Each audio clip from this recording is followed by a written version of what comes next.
Lauren, he screams to me, I'm going to read this quote and then we'll get into it. He said, I just stopped trying to be what everybody wants me to be. I started embracing myself and being confident in the player that I am and the approach that I have and the skills that I have. Francisco Lindor said the same thing, remember? A lot of guys are saying the same thing because a lot of guys, there's not one way to skin a cat offensively. And I guarantee you, had his daddy not been Bo Bichette, who with the hot hands hitting a bunch of tanks in the big leagues, every youth coach in America would have tried to change what he does offensively at the plate.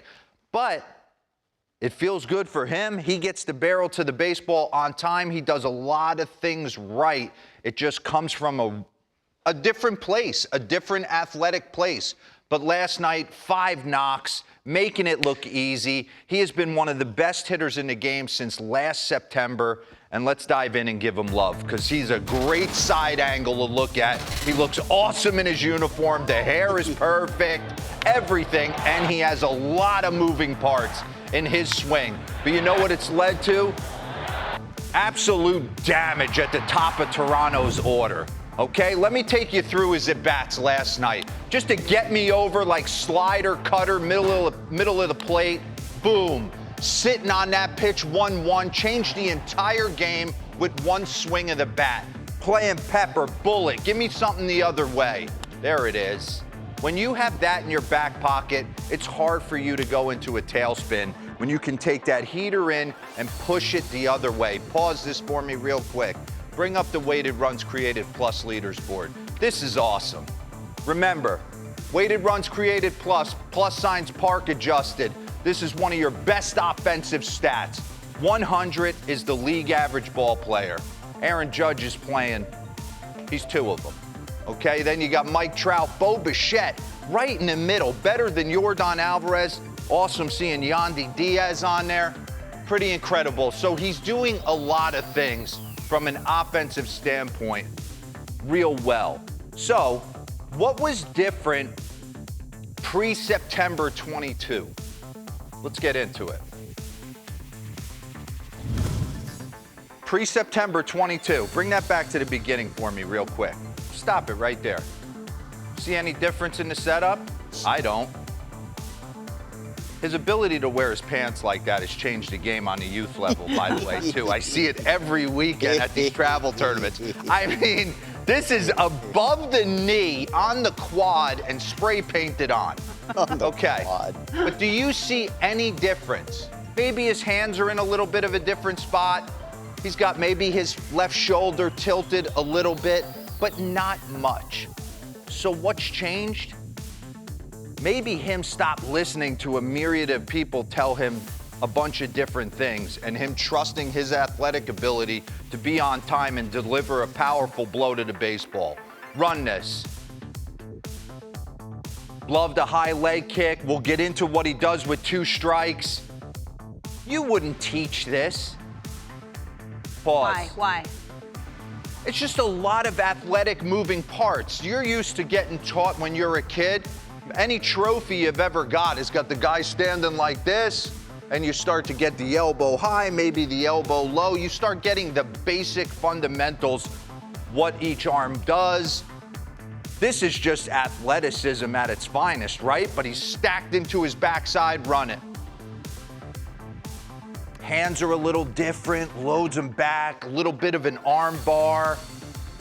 What did he look like in high school? I always say, you're somewhat of a version of yourself. You can try like heck to reinvent yourself in a myriad of ways, but look at Bo Bichette. You're telling me a youth coach, if his dad doesn't play 15 years in a show, isn't trying to change that? Pause. Run that back to left arm bar, please. Right there. And he's changed it in the big leagues. That's hard to hit from, that position right there. But what I'm saying is he's consistently trusted the fact that he's always had success. He's always been a great athlete. He's always shown in the biggest spots. So maybe you fine-tune what you do. You can run this. But you can't totally change who you are athletically.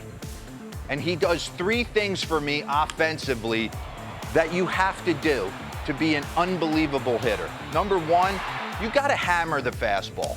okay? And this is what this guy does. He knows he plays in a good ballpark where he can shoot the ball to right center when he wants, but he can also stomp on balls in Kaufman in big spots. And if anybody was locked in the other night off Marco Gonzalez, he took an 81-mile-an-hour changeup, paused this, and deposited it 460 feet.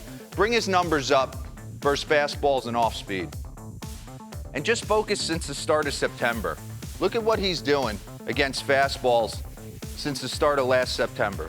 438 batting average, a 630 slug, and on off speed, 306 with a 587. Killing everything. What else does he do well? Run it. Mikey Young. He's got the ability to do that in his back pocket at any time he wants.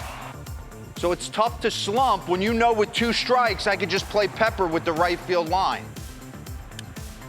So show me the hard hit percentage to the opposite field board. You wouldn't put Bo Bichette on that. 50.5% hard hit percentage to the opposite field. You got Aaron Judge. Chaz McCormick. Chaz McCormick's up there. Well, Chaz is standing. Yeah, He almost beat me. exactly. Okay, and what's one more thing and we'll get out? The ability to hit with 2 strikes. Run this. And if you watch enough video, he kind of follows the Trey Turner template. With count leverage 1-0, 2-1, 2-0, 3-1, he's got that high leg kick, looking for damage. But with 2 strikes, spreads out a little bit, no leg kick. Trey Turner does the exact same thing. And I'm telling you, I know he doesn't have Trey Turner's wheels, but when you look at the numbers and what he's doing, he's like the American League version. So this man's making himself a lot of money. I know he signed that 3-year extension, kind of take him through his arbitration years, but he keeps playing at this rate. We're talking a 25. whole nother stratosphere.